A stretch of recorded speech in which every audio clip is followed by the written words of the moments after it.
Find the center of the ellipse. To do that, we need it in standard form. So we need to complete the square with our x terms and our y terms. First of all, this minus 4, I'm going to move that to the other side. And then for my x and y terms, I will factor the leading coefficient from each of those expressions. So factoring the 2 from the x's, we've got 2x squared plus 5x. And there's nothing to factor from the y's. So y squared plus 6y. Then we can complete the square. We've got 2 times x minus 5 halves squared. And here, that's just y plus 3 squared. But with each of those, I get an extra number that does have extra terms. Here I've got 5 halves squared, which is 25 fourths, times 2, which is 25 halves. So that extra 25 halves I will add to the right side of the equation. For the y terms, I have an extra 3 squared, which is 9. So I'll add an extra 9 over here as well.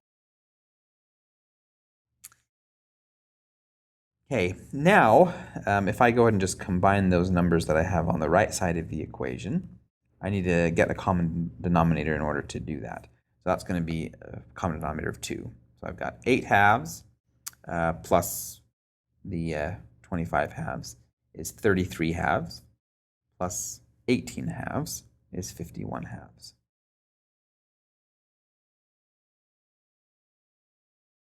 All right, well, the standard equation of an ellipse, we want a 1 over here. So we're going to divide by 51 halves, or in other words, multiply by 2 over 51.